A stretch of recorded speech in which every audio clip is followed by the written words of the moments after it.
Budget पेश हो चुका, इंश्योरेंस पर इसका इम्पैक्ट, कैलकुलेशन, ये सारी चीज़ें शुरू हो चुकी हैं। टैक्स स्लैब का न्यू रिजीम भी सामने आ चुका। अब इसका असर इंश्योरेंस सेक्टर पर क्या होगा, विशेषकर लाइफ इंश्योरेंस पॉलिसीज़ पर इसका असर क्या होगा, इसके कैलकुलेशंस भी शुरू हो चुके हैं। जबकि नई रिजाइम के अनुसार 7 लाख तक के इनकम वाले लोगों को टैक्स नहीं भरना है, वो उनका इनकम टैक्स फ्री इनकम होता है।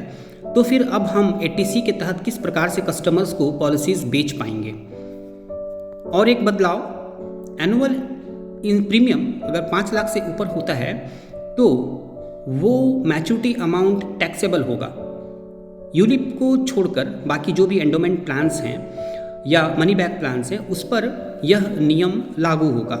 5 लाख एनुअल प्रीमियम से ऊपर होने पर उसका मैच्योरिटी अमाउंट टैक्सेबल होगा।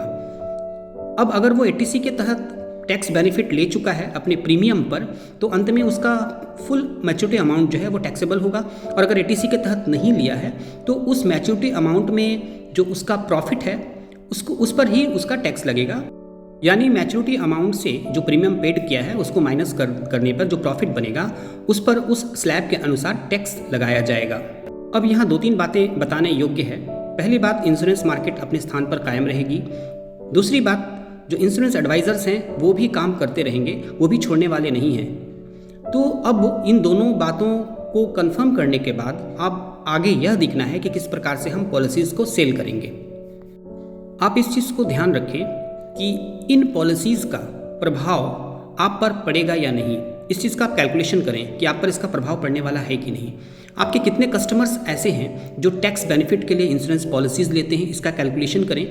आप ये देखें कि कितने आपके पॉलिसी होल्डर्स, आपके कस्टमर्स ऐसे हैं जो प्योरली इंश्योरेंस के लिए पॉलिसीज़ लेते हैं, या कुछ कस्टमर्स आपके ऐसे होंगे जो इंश्योरेंस और सेविंग्स दोनों को ध्यान में रखते हुए इंश्योरेंस पॉलिसीज़ अर्थात एंडोमेंट प्लान्स लेते हैं।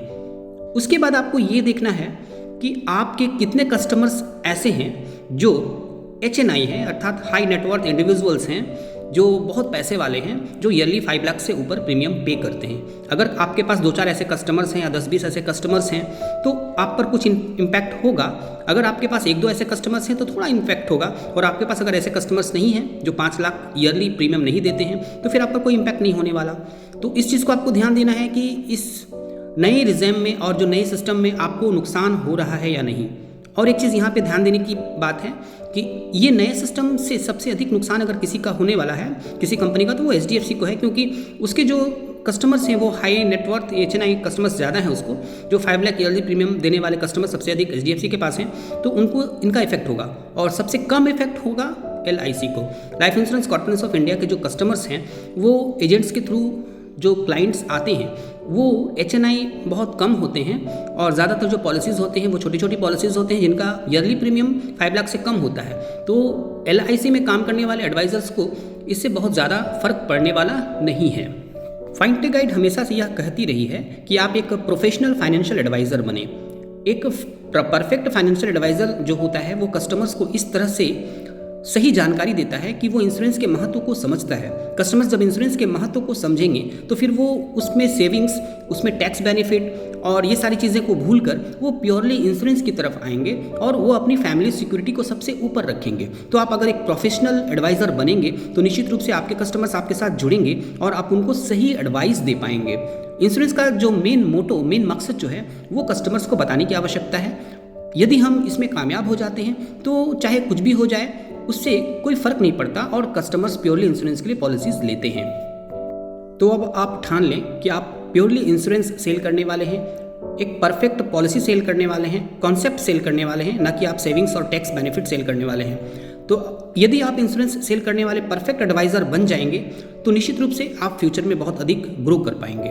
और फाइनटेक गाइड की टीम हमेशा आपकी सहायता करती रहेगी। आप इस चैनल को सब्सक्राइब कर लें, बेल आइकन को भी प्रेस कर दें, जिससे जब भी कोई वीडियो अपलोड हो तो आपको उसका नोटिफिकेशन प्राप्त हो जाए। Thank you.